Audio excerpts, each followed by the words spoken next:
नमस्कार, आप देख रहे हैं फाइनल कट। मैं हूं आपके साथ आशा सरमाल। चलिए शुरुआत करते हैं जम्मू कश्मीर से जुड़ी खबरों की। जम्मू कश्मीर में नए आपराधिक कानूनों पर अमल की समीक्षा कर बैठक केंद्रीय गृह मंत्री अमित शाह की अध्यक्षता में दिल्ली में हुई है।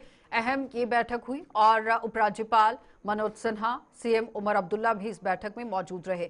गृह मंत्रालय की बैठक में पहली बार उमर अब्दुल्ला और एलजी जो हैं वो एक साथ शामिल हुए हैं। सीएम उमर अब्दुल्ला लगातार आप देखिए किस तरह से वहां पर पहुंचे और उसके बाद पूरी बातचीत भी हुई। तो केंद्रीय गृह मंत्री अमित शाह ने आज जम्मू कश्मीर में नए आपराधिक कानूनों के अमल की स्थिति दिल्ली में इस पर समीक्षा की है कि किस तरह की स्थिति आने वाले समय में रहने वाली है। इस बैठक का उद्देश्य ये जानना था कि इन नए कानूनों को प्रदेश में कैसे लागू किया जाए और किस तरह की चुनौतियां सामने आ रही हैं। तो नॉर्थ ब्लॉक में हुई आयोजित जो बैठक है उसमें एलजी मनोज सिन्हा के साथ ही मुख्यमंत्री उमर अब्दुल्ला भी शामिल हुए। मुख्यमंत्री उमर अब्दुल्ला पहली बार गृह मंत्रालय की बैठक में मौजूद रहे हैं और उनकी मौजूदगी इसलिए भी अहम मानी गई क्योंकि इससे पहले सुरक्षा को लेकर होने वाली बैठकों में शामिल उन्हें नहीं किया गया था, जिसे लेकर यहां सत्ताधारी दल ने आपत्ति जता दी थी। तो बैठक में जम्मू कश्मीर और केंद्र के कई अन्य आला अफसरों ने भी यहां भाग लिया।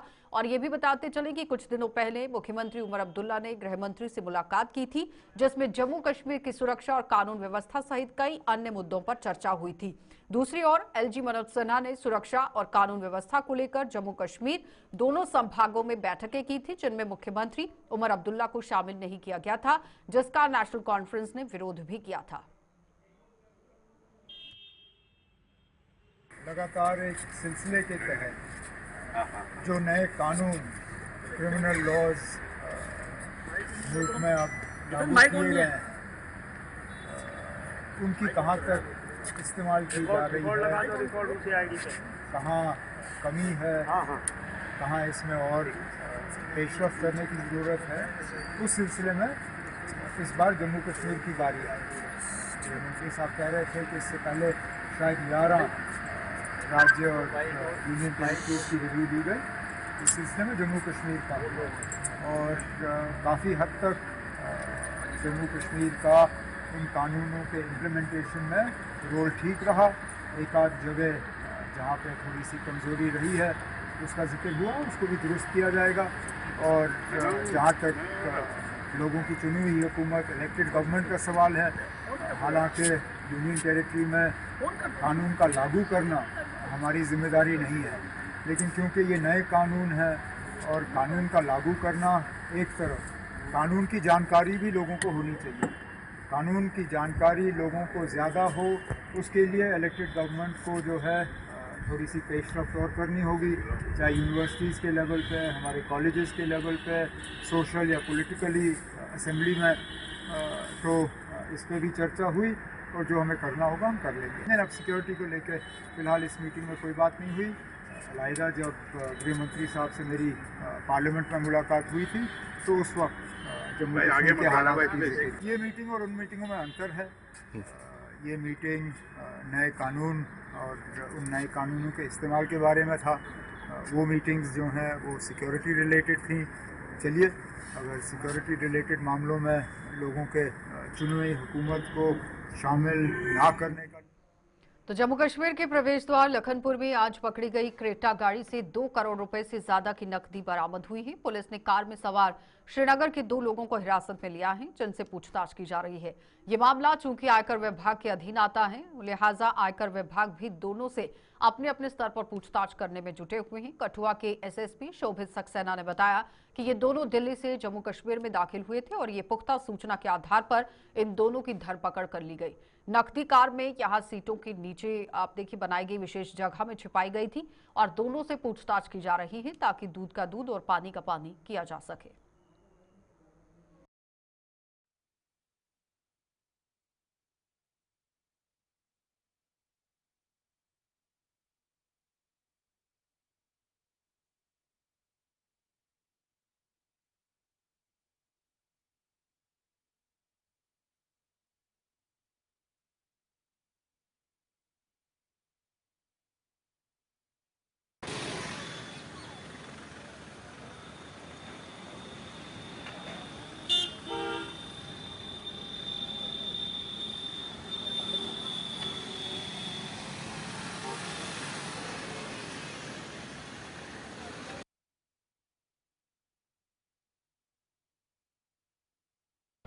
गाड़ी में 2 लोग हैं जिनको क्वेश्चनिंग के लिए रखा है। नॉर्मली जो कैश से रिलेटेड वारदात होती है उसमें इनकम टैक्स डिपार्टमेंट को हम लोग इन्फॉर्मेशन देते हैं, तो इनकम टैक्स डिपार्टमेंट के भी रिप्रेजेंटेटिव्स आए हैं, वो लोग अपनी कार्रवाई कर रहे हैं। तो इन्वेस्टिगेशन के बाद जो आएगा हम लोग आपको बता। ये जो गाड़ी थी ये दिल्ली से आ रही थी, श्रीनगर को जा रही थी।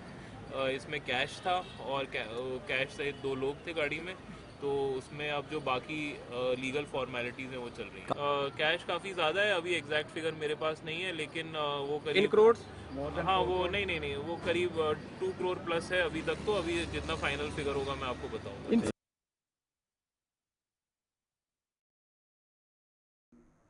तो स्टेटहुड की मांग को लेकर कांग्रेस पार्टी द्वारा शुरू किया गया हमारी रियासत हमारा हक अभियान पीर पंचाल के द्वारा यहाँ आप देखिए किस तरह से अभियान शुरू कर दिया गया। कहने का मतलब यह है कि यह अभियान पीर पंचाल के बाद चेनाब रीजन में पहुंच चुका है। तो कांग्रेस के प्रदेश अध्यक्ष तारिक हमीद करा की अध्यक्षता में कांग्रेस नेताओं का काफिला आज डोडा पहुंचा, जहां पार्टी कार्यकर्ताओं से आम लोगों को स्टेटहुड के प्रति जागरूक करने की बात कही गई। तारिक हमीद करा ने आरोप लगाया कि केंद्र सरकार द्वारा बार बार आश्वासन दिए जाने के बावजूद भी जम्मू कश्मीर को राज्य का दर्जा वापस नहीं लौटाया जा रहा। कांग्रेस की इस मुहिम के बावजूद भी अगर स्टेटहुड नहीं लौटाया गया तो एक लड़ाई फिर से सड़कों पर आ जाएगी। कांग्रेस पार्टी काफी देर से, तब इलेक्शन की बात भी नहीं थी, तब से फिर इलेक्शन आया तो उसके दौरान भी, फिर सरकार बनी तो उसके बाद भी, खासतौर से ये सुप्रीम कोर्ट के फैसले के बाद से इस बात के शिद्दत से बात कर रही है कि हमें हमारा जो छीना हुआ हक है स्टेटहुड का वो वापस मिलना चाहिए। हमने बार बार प्राइम मिनिस्टर को याद दहानी की, हमने बार बार वजीर दाखिला को याद दहानी की, हमने उनको याद दिलाया कि आपने पार्लियामेंट के अंदर भी, पार्लियामेंट से बाहर भी, यहाँ तक कि जम्मू कश्मीर की सरजमीन से भी वादा किया था, एश्योरेंसेस दी थी कि जल्द ही आपको आप लोगों का हक यानी स्टेटहुड वापस मिलेगा। लेकिन आज तक उसके ऊपर में कोई अमली कार्रवाई नहीं हुई है। सिर्फ 2 लफ्ज सुनने को मिलते हैं, या कहते हैं एट ए प्रॉपर टाइम, या कहते हैं अनुकूल वक्त। तो ये अनुकूल वक्त कब आने वाला है, ये प्रॉपर टाइम कब आने वाला है, हमें अब उनकी नीयत पे शक हो रहा है। बल्कि ये कहें कि उनका शायद मंशा ही नहीं है कि वो यहाँ के लोगों की मुश्किलात और परेशानियां दूर करें, जिसमें सबसे बड़ी रुकावट ये स्टेटहुड है। तो हम लोगों ने, कांग्रेस पार्टी ने ये फैसला किया कि हम पूरे जम्मू कश्मीर के हर जिले में जाके अपने लोगों से बात करेंगे, अपने लोगों को स्टेटहुड को की बहाली के लिए तैयार करेंगे। और उसी सिलसिले में आज हम यहाँ आए थे और हम लोगों ने इनसे बात, उनको ये भी कहा कि अगर इसके बावजूद भी जो हम ये शिद्दत लाई है, इंटेंसिफाई किया है हमने अपने इस तहरीक को, अगर इसके बावजूद भी हमें स्टेटहुड नहीं मिला। ब्रेक के बाद एक बार फिर आपका स्वागत है। भारतीय जनता पार्टी द्वारा आज बिश्नाह में बजट पर चर्चा की गई और बताते चलें कि देखिए इस चर्चा के दौरान केंद्र सरकार को पेश आ रही कई समस्याओं पर भी गहनता से मंथन किया गया। बजट की खूबियों से लोगों, खास तौर पर किसान वर्ग को अवगत करवाते हुए उनसे इन योजनाओं का लाभ लेने का आह्वान कर दिया गया, जिनकी घोषणा बजट में की गई है। भाजपा के प्रवक्ता डॉक्टर अभिजीत जसरोटिया, बिश्नाह विधायक डॉक्टर राजीव भगत और बॉर्डर जिला प्रधान रिंकू चौधरी भी इस बैठक में मौजूद थे। आज का ये कार्यक्रम इसलिए रखा गया था, जो बजट से हमारे लोगों को जो फ़ायदा पहुंचा है, खासकर क्योंकि यहाँ पर किसान ज़्यादा हैं, जो किसानों को फ़ायदा दिया गया, केसीसी कार्ड की बात की गई और आने वाले समय में किसान जो है किस तरह से अपनी डाइवर्सिफिकेशन कर अपनी उपज बढ़ा सकते हैं, जिसके लिए यहाँ पर हमारे बीच में कुछ बहनें थी जिन्होंने एफपीओ स्टार्ट की हुई है। उनकी एफपीओ के लिए भी हमने रिक्वेस्ट किया कि सभी लोग उनकी एफपीओ के साथ जुड़ें, क्योंकि एफपीओ एक ऐसा मॉडल है जिसके अंदर आप सब मिलकर जो है सबका साथ सबका विकास खेती में भी ला सकते हैं। इसीलिए आज हमने ये कार्यक्रम किया था और इसको हमने जो सभी लोगों ने सराहना की, जिसमें ट्रेड वर्ग के लोग भी आए थे, किसान लोग भी आए थे, महिलाएं भी आपके हमारे बीच में यहाँ पर थी। और आने वाले समय में जो विकसित भारत का संकल्प मोदी जी ने लिया है, उसमें आज बिश्नाह ने भी अपनी आहुति डालने का जो मन बनाया, इसके लिए मैं बिश्नाह के लोगों का तहे दिल से धन्यवाद करना चाहता हूँ।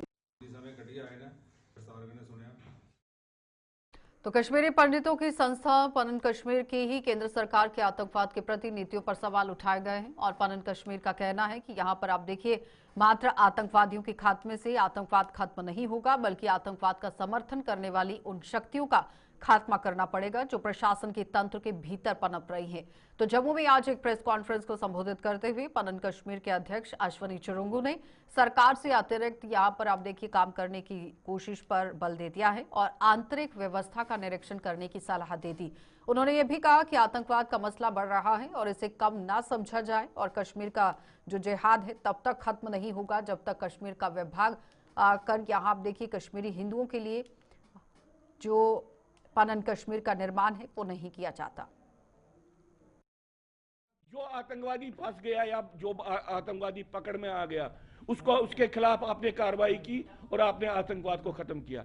आतंकवाद का सपोर्ट स्ट्रक्चर भारत सरकार की बहुत सी पॉलिसीज के भीतर है। जब तक ना उन पॉलिसीज को ठीक किया जाए, और सबसे बड़ी पॉलिसी जो भारत सरकार की है जिसके कारण आतंकवाद बचा वो ये था कि कश्मीरी हिंदू विस्थापन को सेकुलराइज करना, कश्मीरी हिंदू विस्थापन को रिलीजियस क्लींजिंग नहीं मानना, जीनोसाइड नहीं मानना। जिन शक्तियों ने यह किया उसके कारण वो सारी शक्तियां बची और हमारी व्यवस्था में वो पनप रही हैं। ये आपकी सोच के कारण है। जब तक आप अपनी सोच ठीक नहीं करोगे तब तक अलगाववाद चलता रहेगा। अगर आपने पाकिस्तान से आ रहे सारे आतंकवादियों को भी रोक दिया, वहां से आ रहे हथियार को भी रोक दिया, जो आपकी अंदर की पॉलिसी है अगर आप उसको ठीक नहीं करेंगे आतंकवाद चलता रहेगा। इसलिए हम आज के दिन पे भारत सरकार को कहते हैं कि भाई आप अपनी व्यवस्था, आंतरिक व्यवस्था का एक निरीक्षण कीजिए, आप अपनी सोच का निरीक्षण कीजिए, अपनी स्ट्रेटेजिक थिंकिंग का निरीक्षण कीजिए।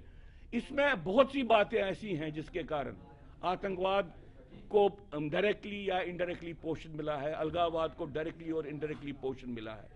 इसलिए आज के दिन मैं भारत सरकार से कहूंगा कि भाई मसला बड़ा है, इसको आप छोटा नहीं कीजिए। और दूसरी बात मैं कहना चाहता हूं, कश्मीर घाटी के जिहाद वहां पे तब तक खत्म नहीं होगा जब तक कश्मीर का विभाजन नहीं होगा। और all party Sikh coordination committee ने अमेरिका में अवैध रूप से बसे हुए अप्रवासी सिखों के साथ वापस भारत भेजने के दौरान किए गए बर्ताव की कड़ी निंदा की और कमेटी का कहना है कि अमेरिका ने सिख धर्म की बेइज्जती की है और जिसके लिए वहां पर जो वहां के राष्ट्रपति डोनाल्ड ट्रंप हैं उनको माफी मांगनी चाहिए। कमेटी के चेयरमैन जगमोहन सिंह रैना ने जम्मू में आज एक प्रेस कॉन्फ्रेंस के दौरान सिखों के साथ की गई बदसलूकी की कड़ी निंदा करते हुए ट्रंप कसी खूब खरी खोटी यहां पर सुना दी है। बताते चले कि ट्रंप को ये खूब खरी खोटी सुनाई गई है कि भाई जो अभी रिसेंटली जो यहाँ से इलीगल इमिग्रेंट जो इंडिया के लोग जो अमेरिका से आए उनके साथ जो बिहेव किया गया वो बहुत ही बुरा है और इतना मिसबिहेव किया गया कि सिख जगत में ये एक लहर दौड़ गई है नाराजगी की। और आज हम ये कह रहे हैं कि ट्रंप को आज माफ़ी मांगनी चाहिए सिख कौम से जो उन्होंने उन इमिग्रेंट्स के साथ बिहेव किया है, और ये माफ़ी उन्हें पूरे सिख कौम से मांगनी चाहिए पूरी दुनिया में कि भाई ऐसा मिसबिहेव जो उन्होंने किया वो कोई भी सिख कौम का आदमी उसे उन्होंने पसंद नहीं किया है। क्योंकि आफ्टर ऑल कौम किसी भी कौम के अपने बेसिक टेनेंट्स होते हैं। जैसे सिख की हमारी दस्तार जो है उन्होंने उतरवाई है उन लोगों की, वो उसको नहीं उतारनी चाहिए। भारतीय सेना द्वारा मेंढर में महिलाओं के लिए आयोजित किया गया कंप्यूटर और ड्राइविंग कोर्स संपन्न हुआ है। सेना द्वारा ये दोनों कोर्स ऑपरेशन सद्भावना के तहत करवाए गए थे और आज ये दोनों कोर्स करवाने वाली नारी शक्ति में सर्टिफिकेट वितरित किए गए। ये कोर्स करने वाली महिलाओं ने उन्हें ये सौगात देने के लिए सेना का तहे दिल से आभार व्यक्त किया। यहाँ जो इंडियन आर्मी की तरफ से हमें कंप्यूटर सिखाने का मौका दिया गया, इनका मैं शुक्रिया अदा करती हूँ। और आसिफ सर ने हमें बहुत कुछ सिखाया है। फोटो एडिट के बारे में बताया और उसके बाद डॉक्यूमेंट PDF बनाना। और हमें जो इंडियन आर्मी की तरफ से 1 मंथ का कोर्स दिया है उसमें हमें कंप्यूटर कोर्स दिया है, उसमें हमें बहुत कुछ सीखने को मिला है। हम बॉर्डर एरिया के रहने वाले हैं और आर्मी वालों ने हमें कंप्यूटर कोर्स दिया है और इसका हमें बहुत ज़्यादा बेनिफिट है। हम अगर कहीं जॉब वगैरह करना चाहते हैं तो कंप्यूटर का सर्टिफिकेट होना बहुत ज़रूरी है। तरीके के इवेंट और करवाने चाहिए। हम बॉर्डर एरिया के रहने वाले लोग हैं, और भी कितने लोग हैं, सबको एक मौका देना चाहिए। ये इंडियन आर्मी की साइड से जो ड्राइविंग क्लासेस हमारे लिए कंडक्ट करी गई थी, ये बहुत ही अच्छी थी और हमने पूरा 1 मंथ तक के 40 डेज तक हमने ड्राइविंग सीखी और हमें बहुत अच्छी तरीके से सिखाई गई। तो आज उसकी क्लोजिंग। फाइनल कट में इतना ही, इजाजत दीजिए, नमस्कार।